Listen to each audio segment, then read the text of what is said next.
Halo Kakak Rex. Halo, Assalamualaikum warahmatullahi wabarakatuh. Apa kabar, Waalaikumsalam baik? warahmatullahi wabarakatuh. Baik Kak. Jadi apa kabar di Lama halaman baru satu? ketemu lagi ya. Iya. 2-3 hari kalau tidak salah. Ya, bagi yang sebelumnya saya ucapkan selamat hari Natal buat teman-teman yang merayakan. Semoga eh, damai Natal ini selalu ada di kita semua. Buat teman-teman para Tribuners, Ya. Tribun Timur kembali hadir lagi di edisi cetak hari Rabu 27 Desember 2023. Jadi kita berbicara sekarang tentang mudik. Iya. Mudik. Kalau ada mudik Lebaran, sekarang ada mudik Natal dan Tahun Baru. Ini kita bicara khusus mudik yang melalui Bandara Sultan Hasanuddin Makassar. Jadi berdasarkan data dari Angkasa Pura, ada lonjakan penumpang hari sebelum Natal atau minus 4 sebelum Natal. Itu jumlah penumpang yang datang ke Makassar, yang datang ke Bandara Sultan Hasanuddin pada H-3 itu sudah mencapai 18.925 penumpang per hari. Sementara yang berangkat 9.583. Puncaknya itu terjadi pada tanggal 23 Desember, yaitu atau H-2. Ada kurang lebih 18.900 penumpang yang datang ke Makassar, ke Bandara Hasanuddin. Sementara yang berangkat kurang lebih 9.015 orang. Jadi ini merupakan angka tertinggi pada bulan Desember, jumlah penumpang tertinggi di angka Desember. Namun menurut Angkasa Pura, jumlah ini sebenarnya agak menurun dibandingkan dengan tahun lalu. Ada penurunan sebanyak 15% dibandingkan dengan tahun lalu. Jika tahun ini totalnya sama dengan 26.733 penumpang. Jadi ada penurunan sedikit. Nah, belum diketahui apa penyebab penurunan, kemungkinan besar ya karena harga tiket yang sangat tinggi.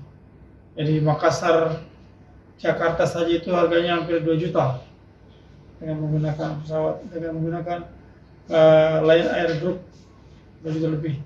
Nah, bagaimana dengan maskapai lainnya?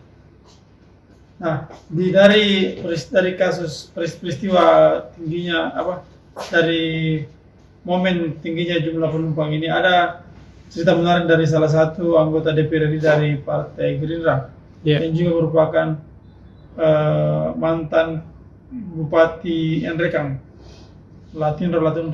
Jadi dia itu mau berangkat ke Jakarta. Iya. Nah, dia berangkat pesawat pertama menggunakan Batik Air. Di tengah perjalanan dia tiba-tiba dapat beritahu notifikasi bahwa pesawatnya jadwalnya diubah. Jadi jadwalnya diubah. Nah, jadwalnya dimajukan. Nah, karena dia merasa sudah mau berangkat dengan sesuai tepat waktu, ternyata pesawatnya sudah pas sampai sana, ternyata pesawat sudah berangkat. Jadi ya otomatis dia harus ditinggalkan oleh maskapai. Dia merasa kesal karena di tengah kesibukannya sebagai anggota dewan, tiba-tiba dia mendapat perlakuan yang kurang mengenakan di Bandara Hasanuddin. Jadi dia minta supaya pihak maskapai melakukan evaluasi terhadap pelayanannya supaya tidak ditinggalkan oleh para penumpang. Jadi itu insidennya yang membuat legislator Gerindra itu kesal. Supaya untuk lebih lengkapnya bagaimana jalan ceritanya, silakan baca Tribun Timur edisi Rabu 27 Desember 2023. Kemudian berita menarik lainnya adalah tentang ya 9 anggota PPS dan PPK di Makassar yang dapat sanksi. Jadi dari 9 itu 5 diantaranya dipecat, 4 PPS dan 1 PPK. Nah ini yang menarik.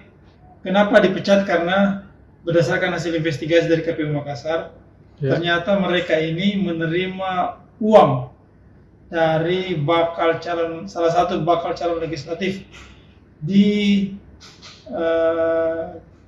kecamatan apa ini, di Makassar pokoknya lah. Salah satu daerah di Makassar. Jadi dia berapa jumlahnya? 200.000 per orang. Nah, jadi hanya gara-gara 200.000 per orang, dipecat. dia hanya gara-gara dia terima 200.000, dia terpaksa dipecat dari jabatannya sebagai anggota PPS dan PPK. Nah, dia aku sendiri bahwa dia terima uang itu 200.000 dari bakal calon legislatif itu. Tapi bagi KPU Makassar ini adalah pelanggaran etik yang sangat tidak bisa diterima. Jadi makanya salah satu hukumannya adalah 5 orang dipecat, 4 PPS dan 1 PPK. Nah yang menariknya lagi ini bahwa setelah dipecat salah satu anggota mantan PPS ini mengadu ke KPU Sulsel. Mereka bilang ini tidak adil. Kenapa tidak adil? Karena dia bilang begini, kita ini 9 orang, semuanya terima uang 200.000, tapi kenapa yang 4 orang itu, kenapa yang kami ini 5 orang dipecat, 4 orang hanya diberi sanksi tertulis. Nah itu yang membuat dia jengkel. Makanya dia mengadu ke KPU Sulsel dan Bawaslu untuk ditindaklanjuti. Nah sampai sekarang belum ada update dari KPU Makassar apa perkembangannya. Tapi silakan kalau mau update lagi, silakan baca Tribun Timur edisi cetak edisi Rabu 27 Desember 2023. Itu saja mungkin Faiz berita yang lagi hits di Makassar sampai hari ini. Terima kasih. Assalamualaikum warahmatullahi wabarakatuh. Waalaikumsalam. Terima kasih Kak. Sama-sama.